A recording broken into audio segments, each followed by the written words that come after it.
Sean todos bienvenidos a este webinar que hemos desarrollado para ustedes. El tema que vamos a tratar hoy va a ser exclusivamente sobre el material de control de calidad de tercera opinión y algunos conceptos o todo lo relacionado que tiene que ver con el producto. Vamos a hablar en general de la evaluación del desempeño con materiales de control de calidad de tercera opinión en el laboratorio clínico. Este es el contenido que vamos a desarrollar el día de hoy. Como primera parte vamos a hablar todo lo que tiene que ver con los tipos de materiales de control de calidad en general en el laboratorio clínico, cuál es el objetivo que tienen los laboratorios en el uso de ese material de control de calidad interno y qué es lo que le aporta para el aseguramiento de la calidad de los resultados que se emiten en un laboratorio clínico. Las diferentes clasificaciones que hay de los materiales en el laboratorio de control de calidad interno. Hicimos un comparativo entre los controles de primera opinión y tercera opinión con el fin de establecer las diferencias que existen entre estos dos productos que utilizamos en el día a día en nuestro laboratorio clínico. Algunas referenciaciones, documentos, donde relacionan por qué se aconseja el uso de material de control de calidad de tercera opinión en los laboratorios. Vamos a revisar un poco las características físicas y analíticas que existen entre los materiales de control de calidad internos de tercera opinión y algunos criterios relevantes que debemos tener en cuenta para evaluar el desempeño de las pruebas en el laboratorio clínico.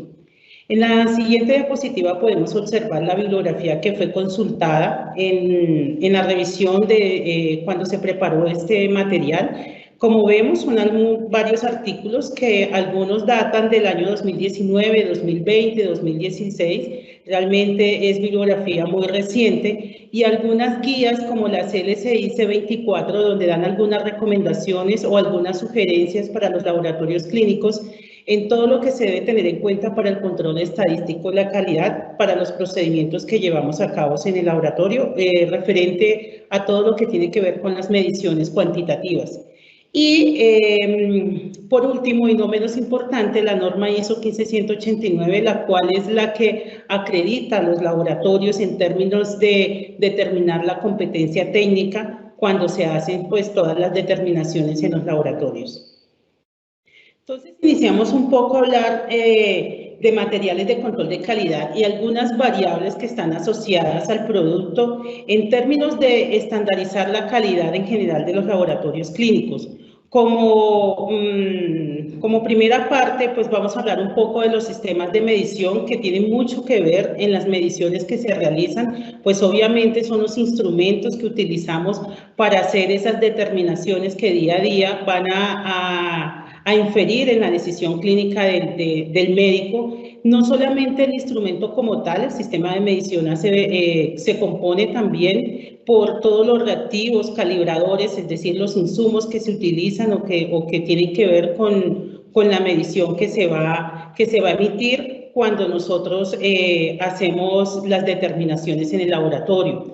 Los procedimientos operativos, esto hace referencia a todas esas guías o a ese paso a paso que describimos en los laboratorios donde decimos cómo vamos a hacer esa medición. Algunos laboratorios que están ya en su proceso de acreditación o que están acreditados los denominan como POEs, procedimientos operativos estandarizados, pero todos los laboratorios en general los tenemos documentados en los manuales de calidad o en las guías de procesamiento y demás, hacen referencia como al mismo concepto.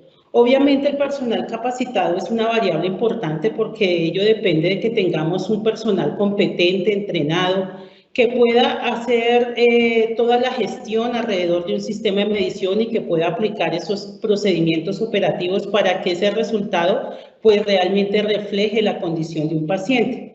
La infraestructura sabemos que hace parte y se involucra en toda la calidad que se debe tener para hacer las diferentes mediciones. Específicamente pues tendrá que estar adherida a la regulación que tienen pues los países. Aquí en Colombia sabemos que estaba la 2003, ahorita tenemos la 3100, pero cada país pues tendrá la que le corresponda y la idea es que los laboratorios pues tendrán que adherirse a los requerimientos. Todo esto para estandarizar la calidad analítica en el laboratorio clínico y obviamente el material de control de calidad, que en este caso pues es el tema que vamos a traer a colación. Los materiales de control de calidad en el laboratorio están clasificados en dos componentes. Uno, el control de calidad interno, que es aquel que vamos a nosotros a obtener de todas esas mediciones que hacemos día a día para poder validar esa corrida analítica y poder liberar los resultados. Son los datos que salen internamente del laboratorio y que obviamente vamos nosotros determinando toda la estadística y podemos decir si ese error analítico ha impactado o no ha impactado pues la decisión clínica que se haya tomado con ese paciente. El otro material de control de calidad que tenemos es el material de control de calidad que corresponde a los programas externos y esto corresponde a una medición, puede ser una, puede ser dos o pueden ser tres, ¿cierto? Depende del programa que nosotros hayamos adquirido y nos comparan con un grupo de laboratorios participantes, ¿cierto? Y lo que hacen es decirnos cómo estamos con respecto a este grupo. En este momento en la diapositiva podemos observar un informe de nuestro programa de control de calidad de ECAS, donde nos hacen una comparación por grupo par, es decir, recordemos el concepto de grupo par, que son aquellos laboratorios que tienen la misma plataforma y la misma metodología. Grupo método, obviamente como su nombre lo indica, son aquellos que tienen la misma metodología, y el modo, que es donde están pues todos los laboratorios participantes. Entonces, el control de calidad interno son mis datos, es mi estadística, es mi desempeño interno, lo hago todos los días con la frecuencia que cada laboratorio pues haya definido, y mi control de calidad externo es la comparación con otros. El objetivo específico del uso del material de control de calidad interno en el laboratorio clínico, en general son muchos, pero en general traigo a colación tres, y uno es poder detectar algún tipo de tendencias. Como vemos en la diapositiva, en la figura de la izquierda podemos observar que al principio del mes hubo una tendencia relacionada con imprecisión, pero que alrededor de mediados del mes hubo una disminución en esa imprecisión. Esto nos permite los datos del material de control de calidad, poder ir revisando, poder ir controlando esas tendencias que vayan a ser a la mejora o que empeoren el desempeño. La idea es que se puedan tomar las acciones pertinentes. Otro tipo de gráfica que podemos obtener es la que está al lado derecho, donde observamos que al principio del mes veníamos con una tendencia muy cercana a la diana, pero que con el pasar de los días comenzamos a ver un ligero sesgo positivo. La idea es que el operador de ese analizador o el responsable de la calidad pueda poder discernir esta información que le está entregando el material de control de calidad interno y tome las acciones que correspondan.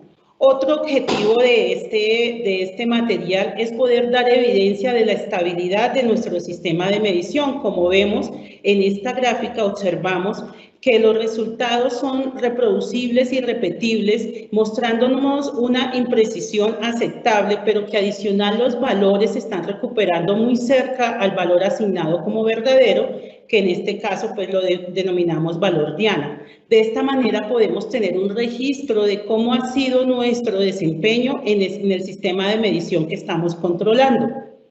Otro objetivo importante es que podemos evidenciar la mejora de esos sistemas de medición, es decir, si nosotros aplicamos una acción correctiva o una corrección, podemos verificar si realmente esto fue eficaz. En esta gráfica podemos ver que al inicio había una fuerte imprecisión, pero que después de una calibración, este numerito que ustedes ven acá representa cuando se hace un tipo de calibración en el software Unity Real Times, es 31, y vemos que después de esa calibración hubo una mejora en el desempeño. De esta manera podemos evidenciar todos estos comportamientos o podemos evidenciar qué tan eficaces han sido las actividades que nosotros hemos implementado a raíz de los resultados obtenidos. Dentro de la clasificación de los materiales de control de calidad interno, tenemos dos tipos. Uno de primera opinión o los llamados dependientes, los cuales son producidos por el mismo fabricante del sistema de medición, llámese Siemens, Roche, Abbott o Bergmann. Cualquiera de estos sistemas de medición vienen junto con el kit de reactivo y muchas veces se los entregan a los laboratorios y les indican el procesamiento de los controles y se hace un procesamiento. Obviamente se obtienen unos datos, como lo vimos en las primeras gráficas, donde vamos a evaluar la imprecisión y el sesgo, pero la desventaja de estos productos es que son muy semejantes a los calibradores. Entonces, se ha visto y en la literatura podemos encontrar que muchas veces este tipo de productos no permiten detectar algunas desviaciones del proceso. Obviamente podemos entonces estar solapando algunos errores y podemos estar liberando resultados que puedan impactar la decisión clínica. El otro grupo que tenemos son los de tercera opinión o independientes o de tercera o los que son que no son fabricados por el que suministra el fabricante de la plataforma. Estos son producidos por fabricantes independientes, como su nombre lo dice, al sistema de medición. Les traigo un ejemplo, tenemos los controles de marca Biorad. Estos controles pues no son de las mismas fábricas de los sistemas de medición comúnmente, las cuales mencioné hace un momento. Dentro de las principales diferencias que podemos encontrar en estos dos productos son, primero, la constitución, como se los mencioné. El de primera opinión puede ser igual o similar a los calibradores y esto permite que las recuperaciones que se tengan, pues uno las pueda ver muy precisas, pero no emulan una muestra de un paciente. Los de tercera opinión, por su parte, lo ideal es que se comporten como una muestra de pacientes y que podamos detectar que cuando el sistema de medición está determinando cualquier tipo de analito, podamos decir que tiene el mismo comportamiento como lo vemos en el material de control de calidad y podamos detectar errores de imprecisión o de sesgos. El mantenimiento del lote es un tema muy importante porque el hecho de que yo tenga un lote me permite tomar decisiones, evaluar tendencias. Vemos que con los de primera opinión hay cambios frecuentes en los lotes de los reactivos y estos mismos lotes de los reactivos van amarrados a los lotes del material de control. Por ende, no nos permiten poder visualizar algunos cambios y tendríamos que establecer, cuando hay cambios de lote, nuevos valores asignados como verdadero y tendríamos que comenzar nuevamente para un análisis estadístico.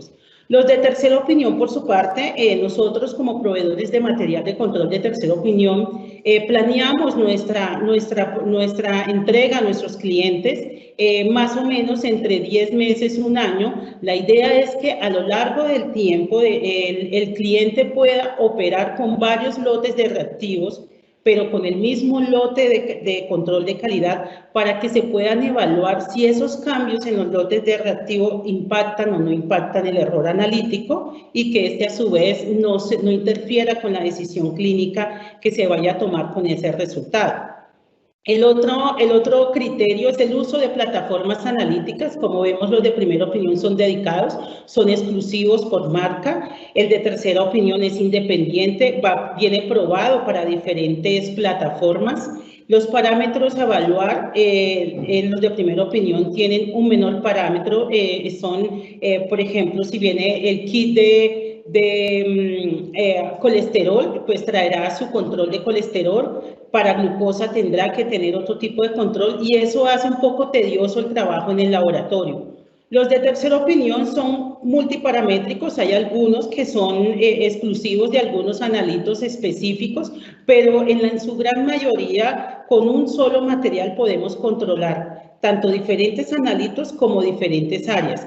Eso de alguna manera hace una equivalencia entre los costos. Yo sé que en muchos laboratorios clínicos, pues obviamente si me entregan el control de calidad y no me genera un costo adicional, la gente lo ve como un ahorro, pero son cosas que tenemos que tener en cuenta en el concepto de la no calidad. Entonces, lo ideal es que podamos tener un producto que nos permita controlar diferentes plataformas, controlar varios analitos y que nos permitan que podamos tener producto que lo podamos reconstituir y no tener diferentes productos que lleven al error.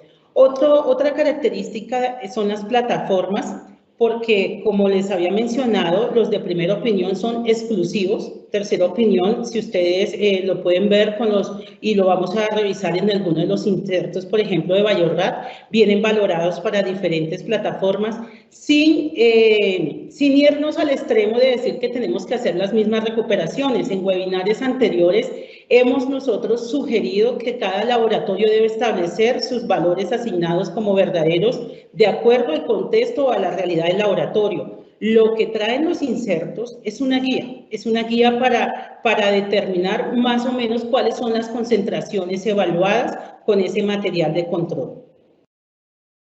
Aquí les traigo algunas referenciaciones de documentos importantes donde aconsejan el uso del material de control de calidad de tercera opinión. Por ejemplo, aquí vemos la Asociación Nacional de Australia recomienda el uso de materiales de control de calidad en uno de sus apartados donde menciona que los controles independientes a los producidos por el fabricante de la prueba o el analizador deberían usarse.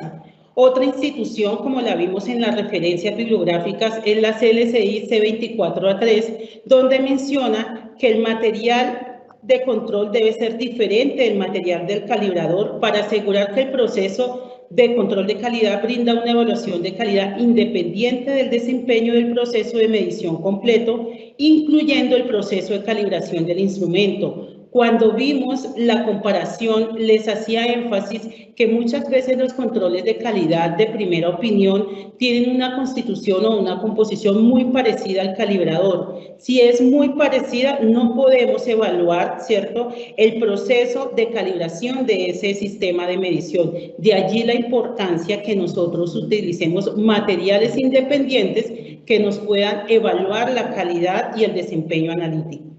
Otro documento que les traigo es de la India, donde nos referencian que los laboratorios clínicos tienen que realizar el control de calidad interno. El uso de controles de tercera opinión de matriz humana es lo recomendado para todos los analitos. Tenemos el punto de vista del sistema de acreditación de Malasia, donde nos menciona que el uso de controles independientes a los producidos por el fabricante de la prueba o el analizador es preferiblemente. Y les traigo la norma ISO 15189, donde les indiqué que es la norma con que los laboratorios deben acreditar su competencia técnica, y en su numeral 5.6, en la nota 2, ustedes encuentran que también la norma referencia que los materiales de control de calidad que debe utilizar el laboratorio para evaluar el desempeño analítico de las pruebas deben ser de tercera opinión o materiales de control de calidad independiente. Es decir, que un laboratorio que esté en un proceso de acreditación, pues obviamente tendrá que cumplir con este ítem que tiene la norma. Dentro de las características del material de control de calidad interno, yo hice una división entre físicas y analíticas. Dentro de las físicas tenemos la matriz. Obviamente lo ideal es que sea matriz humana, que la matriz sea muy parecida a lo que realmente estoy yo utilizando como muestra de paciente. Es decir, que si yo utilizo sangre, pues mi matriz debería ser sangre. Si es suero, suero. Si es orina, es orina. La estabilidad del producto es muy importante, ya que eso depende, pues, los cambios que tengamos que hacer en el material de control de calidad. Esta información siempre la vamos a ver en los insertos, casi siempre, pues, acá, cuando describe el producto, nos menciona cuál es, a partir de qué matriz, en este caso es suero humano, y la estabilidad nos las mencionan adicionando la información de conservación. Pues obviamente entre más estable sea un producto, pues es lo mejor para el laboratorio. Y dependiendo de la matriz que tengamos también, si es liofilizado o es líquido, pues también la matriz de liofilizado nos va a tener una estabilidad mucho mayor.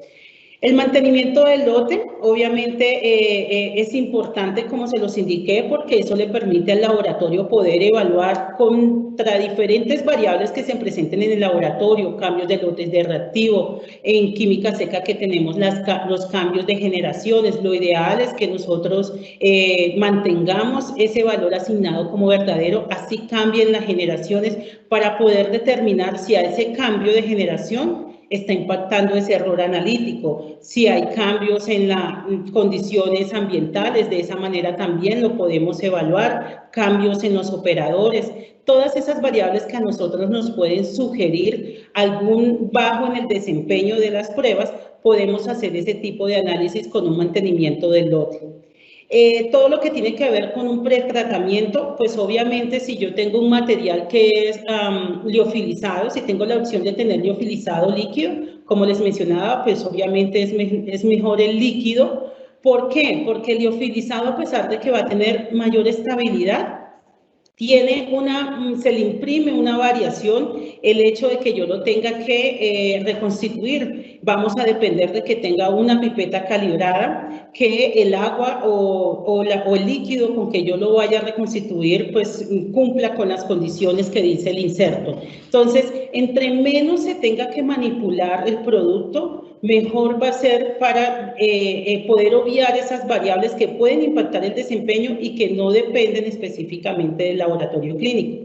Y los analitos evaluados, como les mencionaba, es mucho mejor tener un producto que sea multiparamétrico, porque de esa manera vamos nosotros a poder evaluar diferentes analitos. De hecho, en un paciente nosotros no evaluamos con una alícuota, evaluamos glucosa, con la otra evaluamos colesterol, sino que con la misma muestra evaluamos diferentes analitos. La idea es esa, que podamos hacer con el control lo mismo. En términos generales, podamos hacer lo mismo que hacemos con una muestra de pacientes. Y dentro de las características, bueno, aquí les traigo un inserto. Esto un poco para que ustedes observen la cantidad de analitos que tenemos en este material de control de calidad que comercializamos en nuestra organización. Es de química sérica, entonces, como vemos, tenemos alrededor de 40, diría yo, más de 40 analitos con que nosotros evaluamos, y una cosa muy importante y es que evaluamos diferentes áreas. Esto hace que de pronto en términos de costos podamos nosotros tener un cierto ahorro porque podemos evaluar diferentes áreas, diferentes plataformas con el mismo material de control de calidad. Este es química sérica, C310, C315, y tenemos uno de química urinaria, que la matriz es líquida porque pues obviamente es muy parecida a la orina, y tenemos la cantidad de analitos que podemos controlar. Dentro de las características analíticas, entonces, es muy importante tener en cuenta los niveles de concentración, que sean acordes a los umbrales clínicamente relevantes. De allí la importancia de nosotros tener un producto valorado no para que nos guiemos por las medias de inserto para establecer nuestros valores asignados como verdadero, valorado para que nosotros podamos evaluar si las concentraciones que trae el material de control de calidad son clínicamente relevantes y me van a aportar a controlar esa población que nosotros atendemos en el laboratorio clínico. Conmutabilidad. En la siguiente diapositiva vamos a recordar a qué se refiere este concepto, el valor de la magnitud, que la homogeneidad y que el producto, como les mencioné, sea valorado. Recordemos acá un poco de matemáticas, la ley de la conmutabilidad. Nosotros nos enseñaban por allá en primaria que el orden de los factores no altera el producto. Una de las características que debe tener el material de control de calidad es esa, que independientemente de donde yo lo mida, me debería dar algo muy semejante. Aquí les traigo un reporte mundial de nuestro material de control de calidad. Este es el Immunoassay Plus de hormonas. Entonces, les traía aquí esta información porque acá tenemos unas valoraciones en plataforma Abbott, en plataforma Roche, donde nos muestran las recuperaciones que vemos que no son muy diferentes. Y esa es la idea. La idea es que lo que yo mida en cierta plataforma sea lo que yo mide en otra, porque pues el médico puede cambiar o el paciente puede cambiar de laboratorio y no puede pasar a tener una condición clínica en un laboratorio y otra condición clínica en otro. Lo mismo pasa con este reporte que vemos al lado derecho, es de hemoglobina 1C. También vemos que las recuperaciones son muy semejantes y que podemos establecer, ¿cierto? Podemos controlar tantos pacientes normales que están alrededor de 5,4 como pacientes patológicos que ya están con pacientes con concentraciones de hemoglobina 1C mayor de 6,5. Esta es nuestra oferta en términos de control de calidad interno, entonces vemos que tenemos una amplia cobertura en todas las áreas del laboratorio. La matriz, ¿cierto? Que como les decía debe ser matriz humana, ya sea suero, orina o sangre. Todo el tema de estabilidad, como vemos el control de química, en este caso tiene una estabilidad de 30 días y se mantiene con lo que recomienda el manufacturador en los insertos y el número de analitos que evalúa este material de control de calidad. Ahora vamos a hablar un poco de los criterios para la evaluación del desempeño utilizando estos materiales de calidad. Obviamente, como vimos, y las diferentes referenciaciones y recomendaciones es que sea de tercera opinión independiente para evitar de pronto que algunos errores pasen desapercibidos y el laboratorio pueda estar emitiendo resultados con que el médico pueda tomar decisiones erróneas y que esto vaya a impactar la condición o la calidad de vida de un paciente. Les muestro acá un poco desde el inicio de la operación y un poco para recordar, esto también ya lo habíamos visto en un webinar, y es lo que recomienda la CLSIEP 15A3, que es la verificación de métodos. ¿Por qué es importante? Porque es lo que me garantiza a mí que mi sistema de medición está ok. ¿Y qué es lo que dice la guía CLSIEP 15A3 en términos de recomendaciones de materiales que se deben utilizar para hacer esa verificación? De hecho, ellos nos dan como 5 opciones y una de esas opciones es el material de control de calidad. Ellos lo llaman un poco comercial, hacen referencia a que sea de tercera opinión, valorado, con los cuales yo pueda determinar esas características de desempeño en cuanto a precisión y exactitud de la prueba. Entonces, desde la verificación ya nos están indicando que debemos utilizar un material independiente al que emite el fabricante con el fin de que yo pueda evaluar el desempeño con un producto que no esté sesgado por su constitución en términos de que vaya a tener semejanzas con los calibradores. Luego que tenemos ya nuestro sistema de medición verificado, ¿cierto? ¿Qué otro ítem tenemos que tener en cuenta para seleccionar ese material de control de calidad? Que esas concentraciones que evalúe ese material, como los mencionaba, sean clínicamente relevantes. Yo les traigo acá, este inserto es de hemoglobina 1C, de este producto que comercializamos nosotros, que es con catálogo 740, Diabetes Control. En este caso, tomé los intervalos de referencias biológicos que están documentados por la ADA, por la Asociación Americana de Diabetes, donde nos mencionan que un paciente normal, por ejemplo, en este caso de hemoglobina 1C, debe ser menor de 5,7 y que de 5,7 a 6,4 prediabético y mayor de 6,5 sería un paciente patológico o que está enfermo. En este caso, el nivel 1 del material de control nos está evaluando concentraciones alrededor de 5, como ustedes pueden ver en las diferentes plataformas, y el nivel 2 nos está evaluando concentraciones altas. De esta manera, nosotros tenemos que seleccionar el material de control, decidir si ese material de control se ajusta a mi población, a lo que yo me quiero evaluar y quiero garantizarle a los clínicos de cómo están siendo las mediciones en mi laboratorio clínico.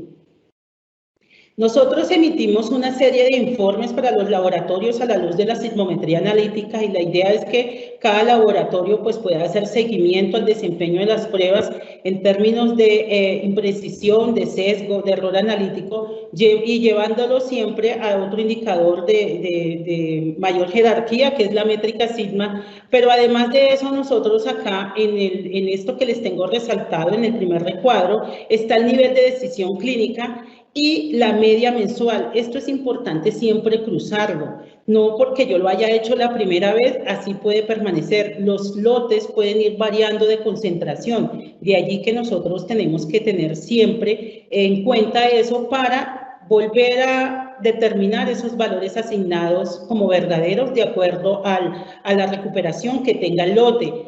Si esto se ajusta a estos niveles de decisión, a las medias que yo estoy recuperando, ok, pero si en llegado caso yo me doy cuenta que algún nivel no se está ajustando a ese nivel de decisión, pues obviamente ese material de control no me va a servir, no me va a aportar. Entonces, la idea de este tipo de informes que nosotros emitimos al laboratorio es esto, hacer un estricto control de que el material que nos suministramos corresponden a los niveles de decisión clínica. Igual, si hay alguna actualización en el nivel de decisión porque cambiamos de plataforma, porque cambiamos las unidades y demás, justamente también se tiene que evaluar con la media de recuperación para que tengamos una información que nos brinde garantías sobre el desempeño que tienen las pruebas en nuestro laboratorio clínico. Algo muy importante que nos suministran los materiales de control de calidad de tercera opinión son las comparaciones interlaboratorios. Este es una parte del informe de reporte Unity a los cuales tienen acceso los laboratorios que utilizan el material, pero que además hacen el registro de su información en el software.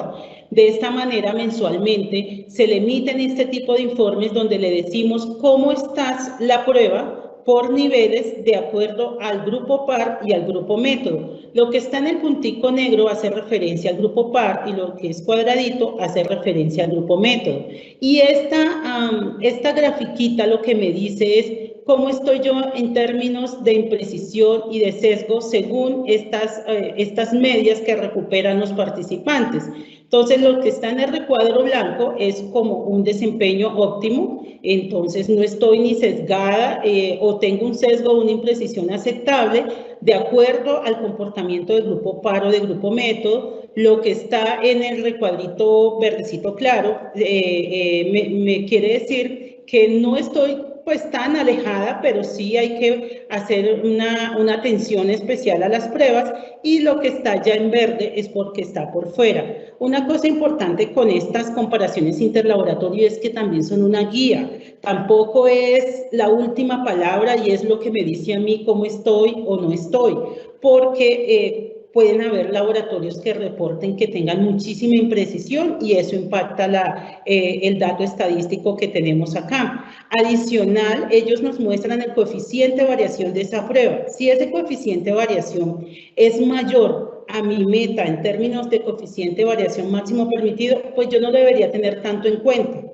Entonces, sí nos dan información, pero hay que tener en cuenta que esto es una guía, igual que el inserto. Cada laboratorio, y es nuestra recomendación, debe establecer sus valores o sus metas analíticas internas.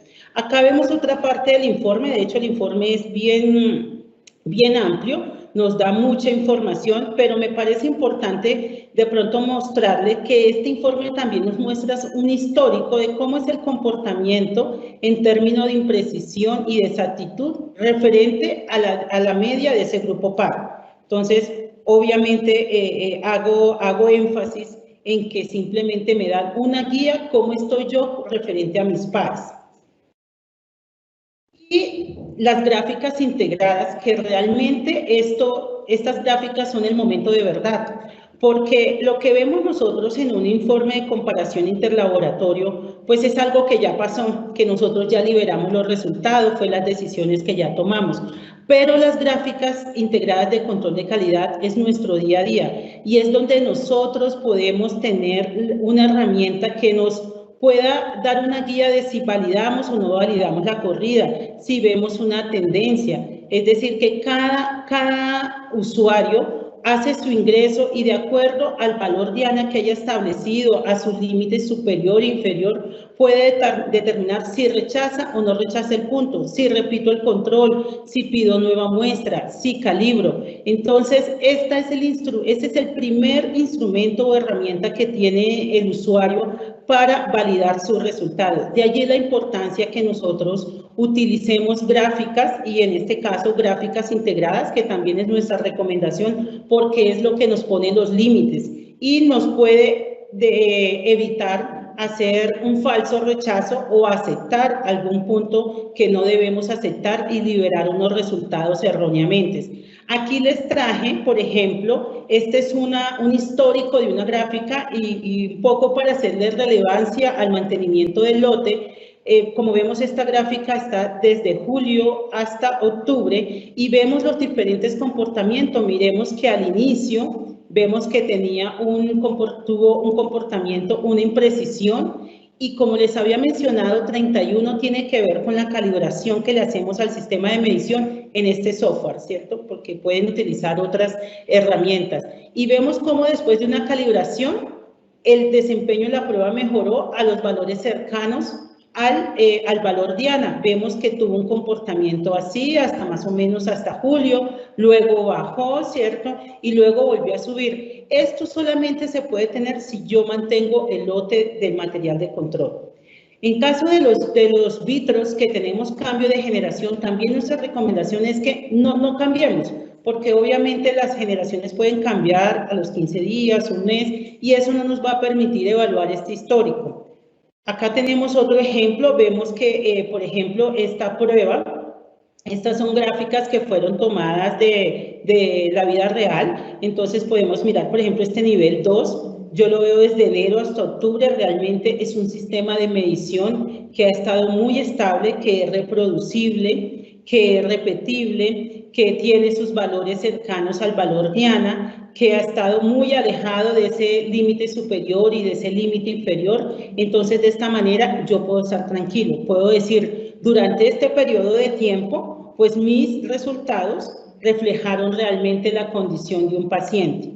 Vemos este otro ejemplo, entonces acá vemos que teníamos un control de calidad que nos mostraba unos sesgos, que no recuperó con el tiempo y que, les digo porque este caso lo revisé específicamente después de una intervención del equipo que le cambiaron su lámpara, miren cómo mejoró. Esto solamente nos permite un mantenimiento del lote, ¿cierto? Y un control de calidad que se ajuste realmente a las necesidades del laboratorio, que pueda evaluar un sistema de medición específicamente de una manera independiente.